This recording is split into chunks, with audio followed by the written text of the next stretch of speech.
Indigenous People of Biafra has declared a ban on Nigeria's Independence Day celebration across the southeast on October 1. IPOB warned that the Nigerian flag will not fly in the southeast. There will be no Independence Day activities for students, and businessmen should go about their lawful activities in the southeast today.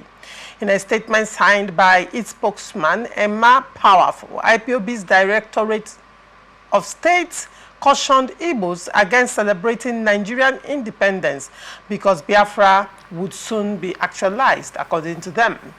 According to Emma Powerful, the Directorate of State of the Global Family and Movement of the Indigenous People of Biafra wishes to remind Biafrans at home and in the diaspora that the ban on the celebration of the Zoo Nigeria annual October 1st Independence Day by Biafrans is still in force. As a Biafran, you are to avoid any Nigeria independence celebration globally.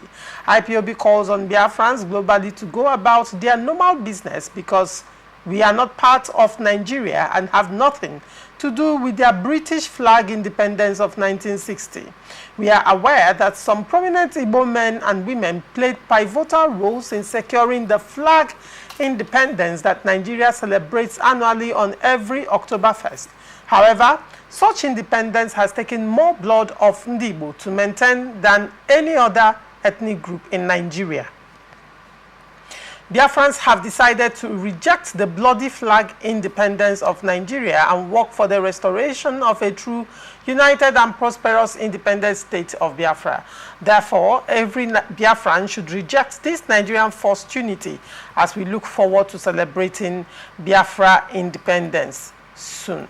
Now, Honorable Lan, if I may ask you very quickly, I wouldn't want us to dwell much on this IPOB story, but however, what struck me about this story was that there have been calls to the federal government, particularly to President Bola Ahmed Tinubu, to consider political solution to release Nnamdi Kanu, who is allegedly the leader of IPOB movement.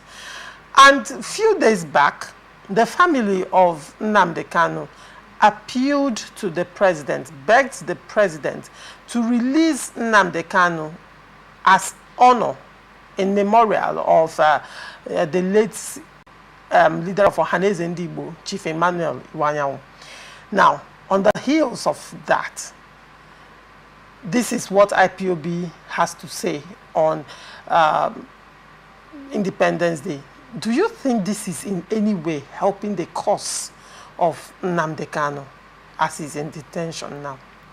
Well, Larisha, thank you on this subject. Actually, I don't always like being too involved in this issue because I'm from the southeast. But I must, unequivocally, with all due respect, reject this statement and this kind of calls because I am a Nigerian. I didn't choose my father. I didn't choose my mother. I was born into humanity and I was trained to understand that we must coexist and we must respect our individual and differences. Actually, the only thing I will only say is this, as regards to just the mention of Mazi Nnamdi Kanu, which you mentioned, and that is the area I want to pay, attention to. I think I will continue to say that it's the federal government of Nigeria loses nothing when they release Mazi Nnamdi Kanu, and it's also profitable for us all in respect for we are not the same people. We have to tell ourselves the truth. Nigeria is a people made up of different ethnic groups, different societies, different foundations, and different belief systems. I don't believe that my understanding and my social welfare and my belief system is the same with the man from Zamfara.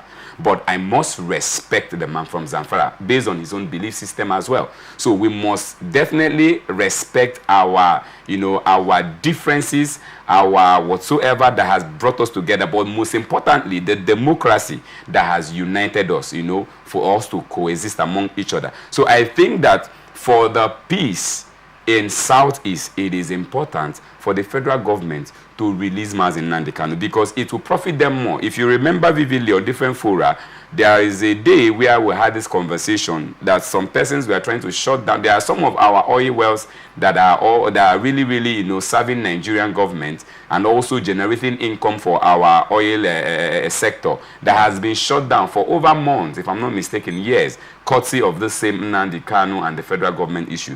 So I wouldn't want to attach it to whatsoever eulogy of Iwanyanwu or whatever. Iwanyanwu is a man, he has fought his fight and he has died. Let's pay him a respect. Let's not talk about whatsoever of Ohaneze Ndigbo and the rest of them. With all due respect, I'm an Igbo man, a proud one at that, but I must say I'm a believer in Nigeria, and I believe in the unity in Nigeria, and I believe in the coexistence that we all have. But I must say that the federal government need to look at it just like the same way Ezazaki was released, just like the same way Sunday Igboho was released, just like the same way every other member of Nigeria from other ethnic groups were all released, all tried. There is need for us to have a resolution, either be it constitutional resolution or political resolution for Mazi Nnamdi Kanu to be, removed from incarceration. And again, I want to say to whoever that continues to, misinform and mislead our people, telling them that calling our country, our hallowed country, our reverend country,